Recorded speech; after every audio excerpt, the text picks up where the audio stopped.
0 degree. और भाप 100 degree, 100 degree से। अच्छा आप बताओ इसी चीज को मेरे को फ़ारेनहाइट के लिए, फ्रीजिंग पॉइंट क्या है फ़ारेनहाइट? बर्फ किसमें जाए? 32 डिग्री है ना। और हाईएस्ट मतलब जिसमें भाप बनता है 200, 212। ये सब पढ़ के आना है रिवाइज करके। अच्छा केल्विन में बताओ, फ्रीजिंग पॉइंट सबसे कम 273, 273। अच्छा हाईएस्ट बॉइलिंग पॉइंट 370, है ना। क्लियर यहाँ तक? कैसे कन्वर्ट करते हैं बता दिया मैं। मतलब अगर फ़ारेनहाइट में दिया है तो सेल्सियस में कैसे निकालना है, और सेल्सियस में दिया है तो फ़ारेनहाइट में कैसे। ऊष्मा हीट दिया है क्या? तो आज किसके बारे में पढ़ेंगे? ऊष्मा यानी कि हीट।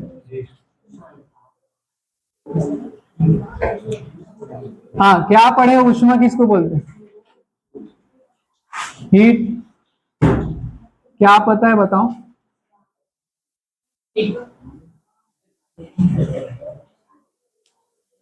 बताओ। भाप बनकर उड़ जाता है। हाँ और कोई ट्राई करो। बोलो।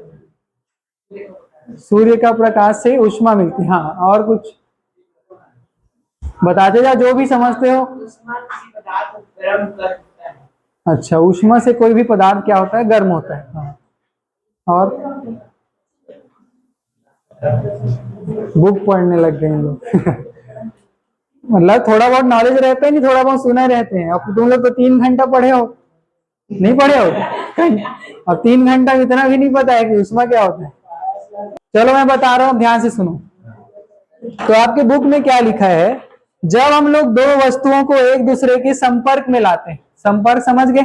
कांटेक्ट में कोई भी दो ऑब्जेक्ट्स है उसको जब कांटेक्ट में लाते हैं, जिनका टेम्परेचर अलग अलग होना चाहिए, एक का ज्यादा एक का कम, थोड़ा डिफरेंस होना चाहिए, तो क्या होता है?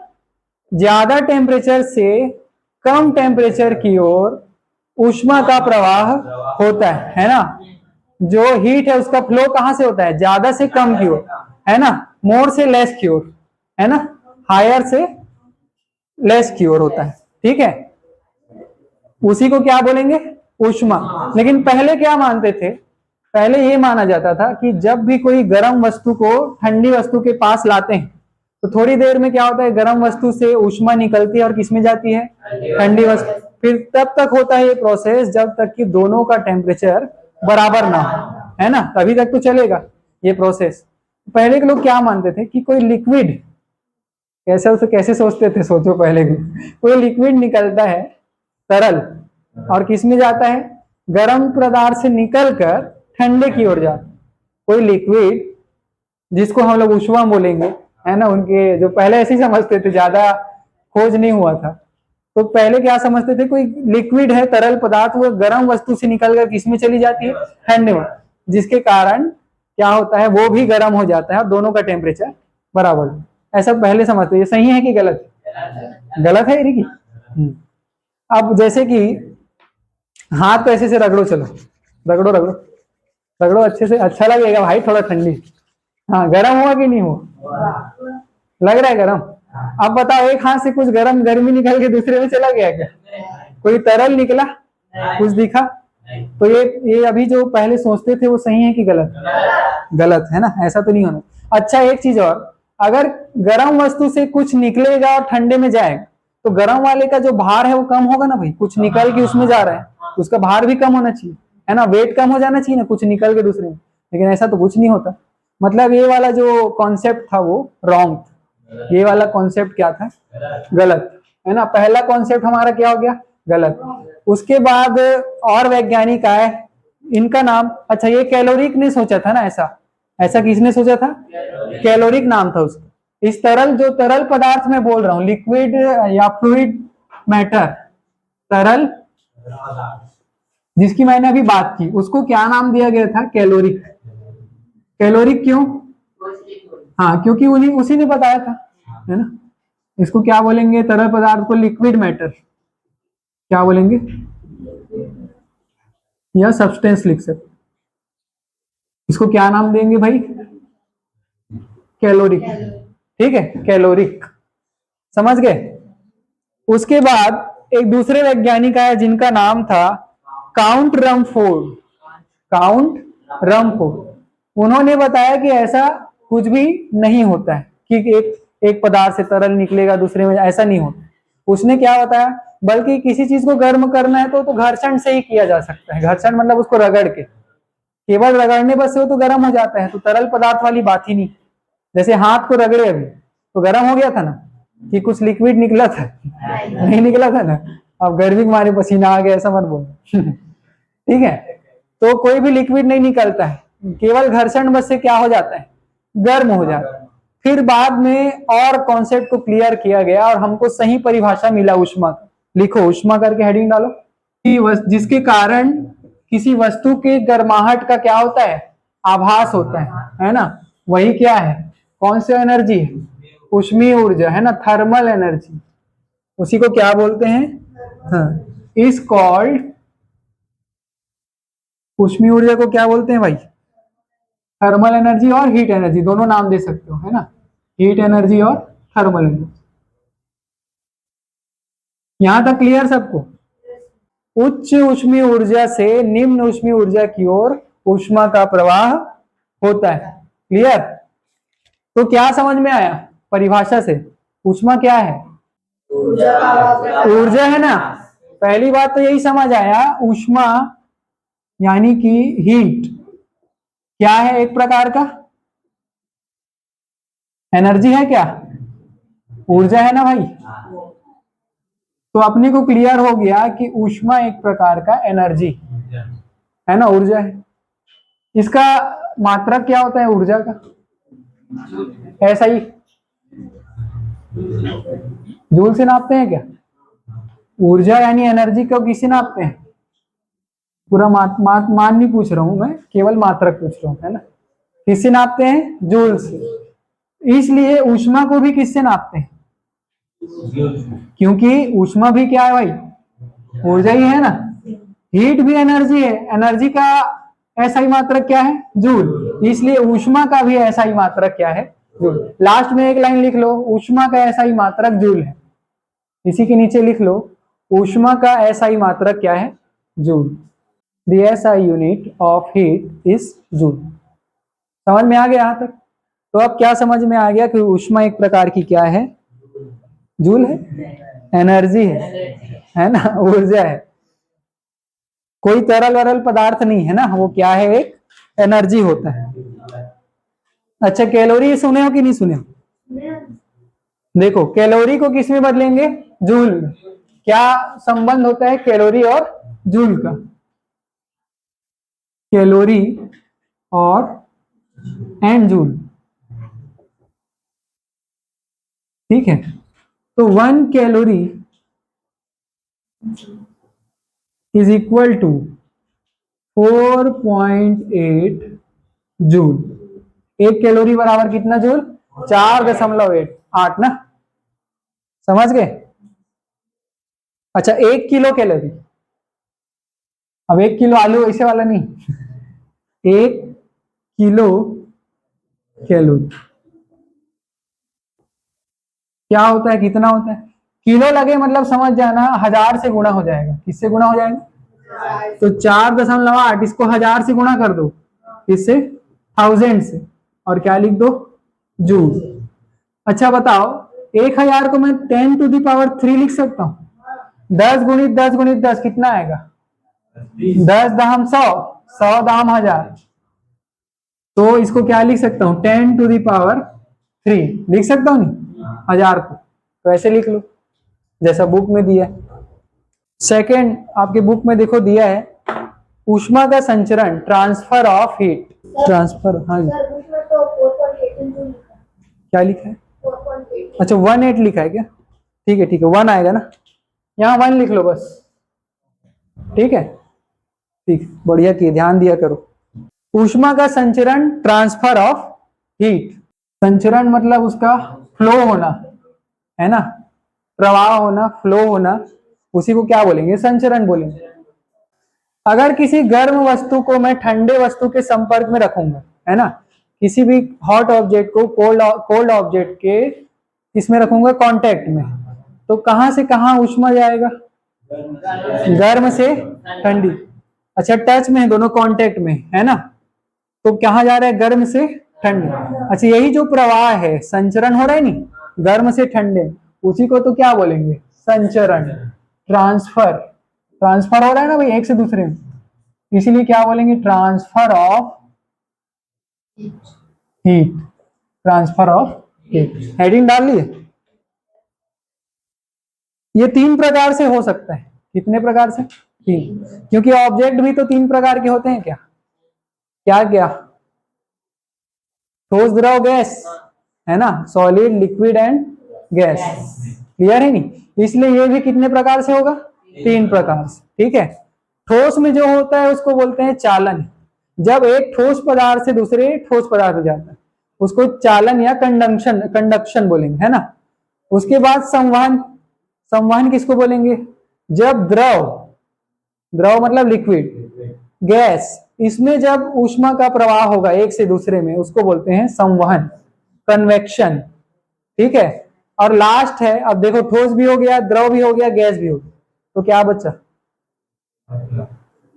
निर्वात, वैक्यूम बच गया ना। जहां अंतरिक्ष में क्या है? हवा है क्या? तो वैक्यूम है ना, पूरा निर्वात खाली, वहां भी ऊष्मा का संचरण होता है कि नहीं होता है, उसको देखेंगे। ठीक है। अब पहले से बता रहे हैं सर होता है करके, अच्छी बात। इसमें एक लाइन लिख लो, the transfer of heat, the transfer of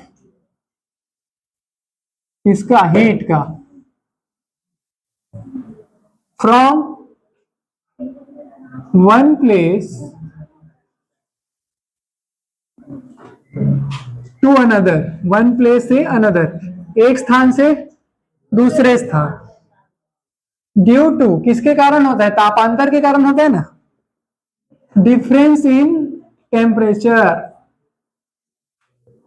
difference in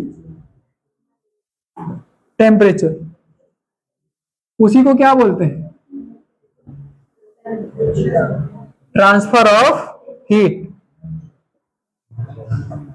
is called transfer of heat, या हीट ट्रांसफर भी लिख सकते, हीट ट्रांसफर। समझ गए? अच्छा, एक पानी का ग्लास लिया मैंने, उसका टेम्परेचर था मान लो 40 डिग्री सेल्सियस, 40। दूसरा एक जग ले लिया मान लो, है ना, उसमें भी पानी है, बस ज्यादा मात्रा में, उसका भी टेम्परेचर है 40 डिग्री सेल्सियस। दोनों को मैंने रखा कांटेक्ट में, मतलब जोड़ के, संपर्क में। किससे किसमें ऊर्जा बहेगी, ऊष्मा? ज्यादा वाले से। ज्यादा है ना जिसमें तो थोड़ा लगाओ ना। क्या बोला मैं? सवाल तो नहीं समझे? एक ग्लास है, उसमें पानी है, उसका टेम्परेचर कितना है? 40। अब एक जग है, पानी ज्यादा है लेकिन टेम्परेचर कितना है? 40 ही। दोनों को कांटेक्ट में रखूंगा, ऊष्मा कहां से कहां बहेगी? किसी में नहीं बहेगा ना यहाँ, दोनों का 40 है नहीं, तो काहे, तो वही तो थोड़ा लगाया करो ना, काहे पूछ रहा हूँ। आया समझ में? हीट में जब तक डिफरेंस नहीं रहेगा टेम्परेचर में, तब तक क्या नहीं रहेगा? डिफरेंस नहीं रहेगा, तब तक कोई भी ट्रांसफर नहीं होगा। जब तापांतर, पहला वर्ड आया नहीं, तापांतर के कारण, ताप में अंतर भी तो होना चाहिए, उसमें अंतर ही नहीं है, दोनों का 40-40, इसलिए कोई भी ट्रांसफर नहीं होगा। समझ गए?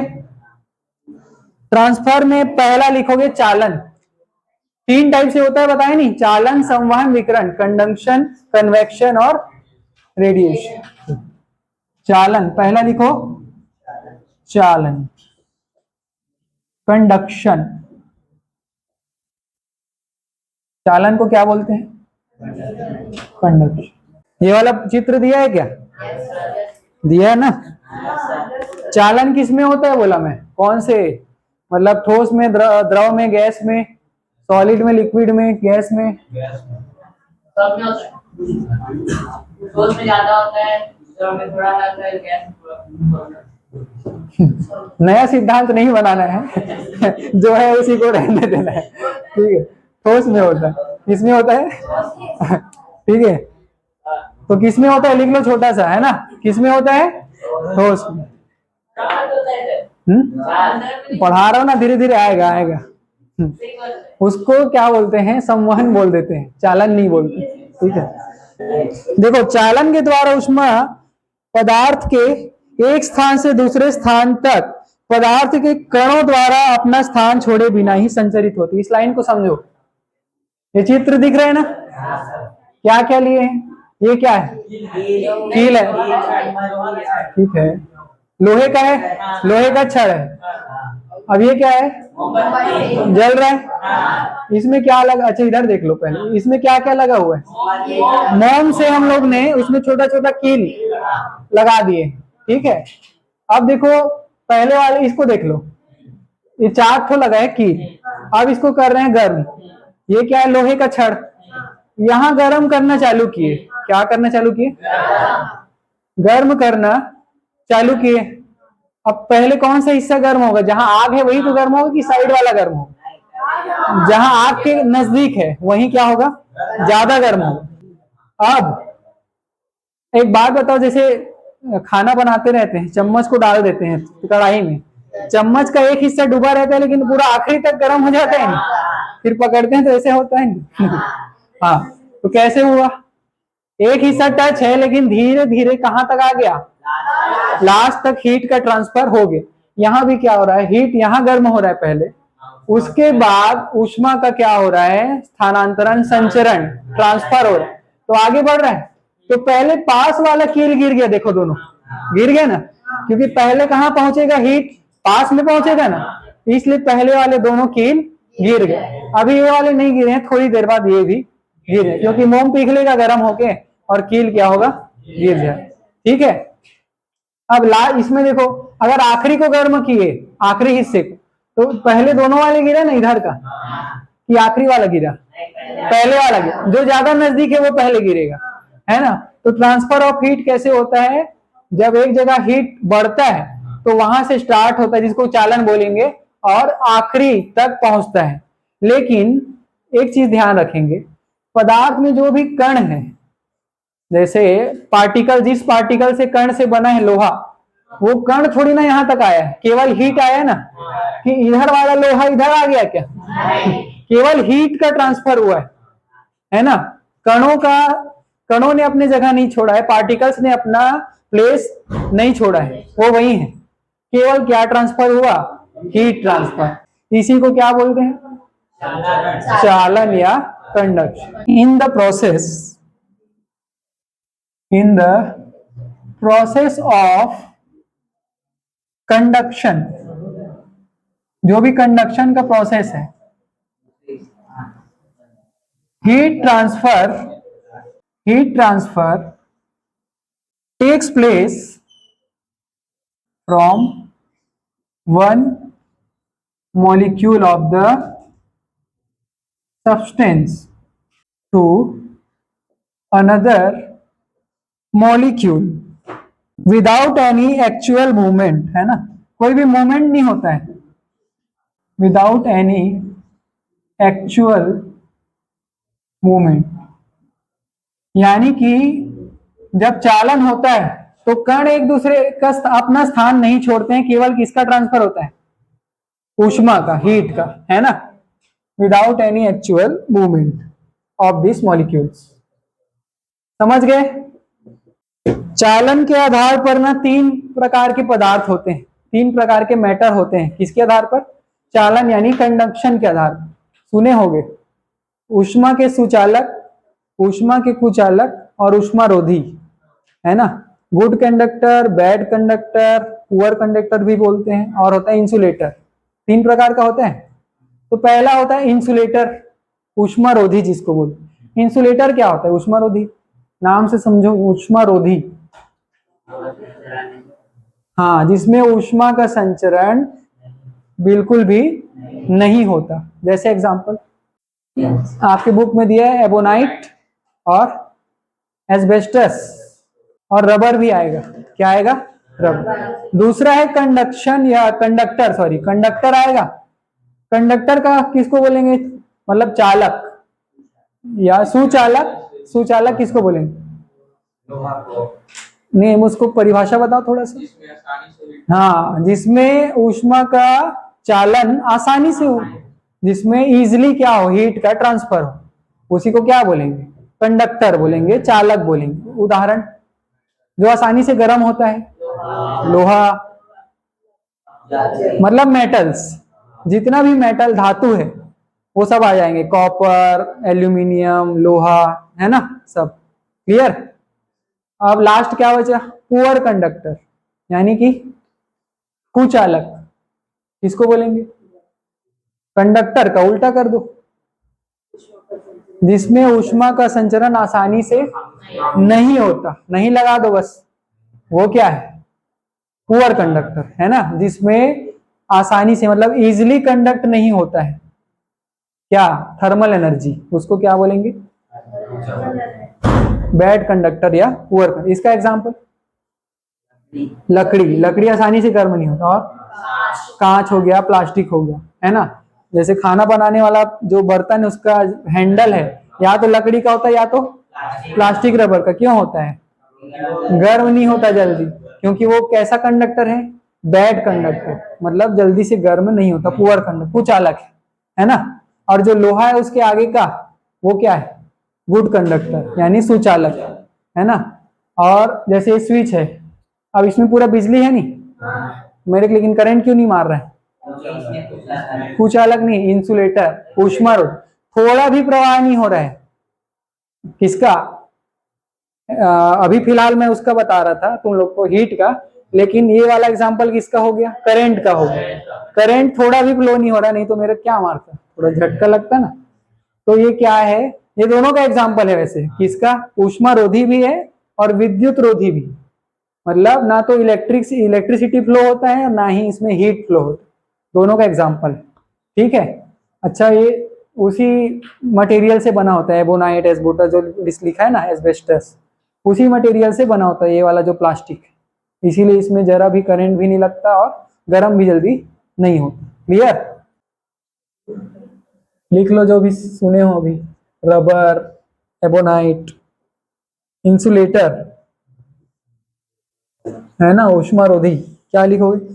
अ substance in which heat conduction does not अकर, है ना। क्या नहीं होता? ऊष्मा का चालन नहीं होता। A substance in which